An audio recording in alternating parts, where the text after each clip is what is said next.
Brilliance Audio presents Unexpectedly, Milo by Matthew Dix.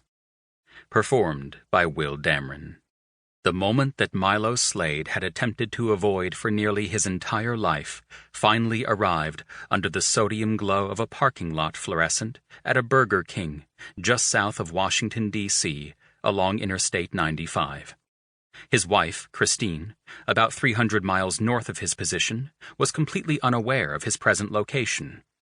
Though his sudden and unexplained disappearance may have been a cause of concern for her just 1 week ago, Milo suspected that it was significantly less so now. Things had changed so much in such a short period of time.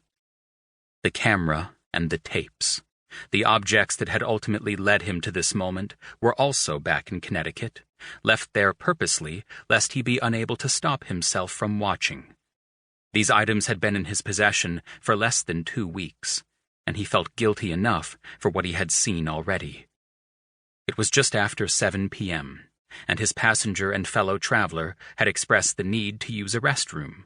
Though Milo also needed to urinate, he decided to forego nature's call and use the time alone to access some of the jars of jelly from the trunk of the Honda, in order to satisfy one of the mounting demands making rational thought almost impossible.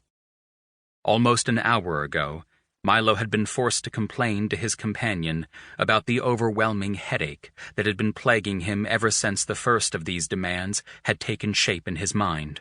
Though he was loath to admit to the suffering, always wanting to keep every aspect of his demands as secretive as possible, he felt he needed to, in order to limit the conversation in the car and allow him to direct all of his mental energy to the road ahead.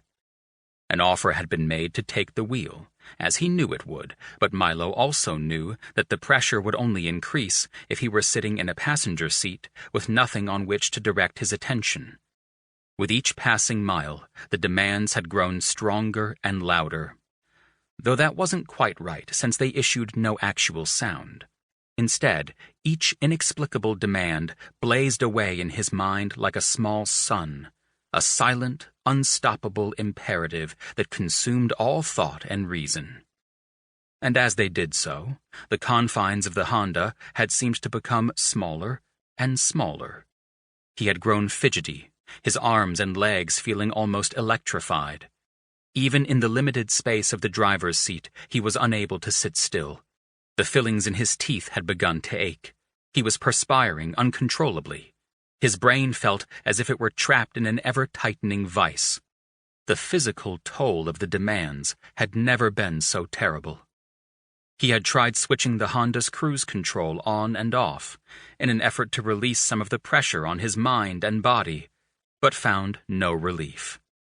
He had tried adjusting the power mirrors, and still no effect. He had pretended to accidentally lock and unlock the doors, in hopes that the pop of the power locks might afford some reprieve, but it had not. Finally, he had risked snapping and unsnapping his jeans, just once, but even this had offered little in the way of respite. The demands were too many and too loud for his usual delaying strategies to work.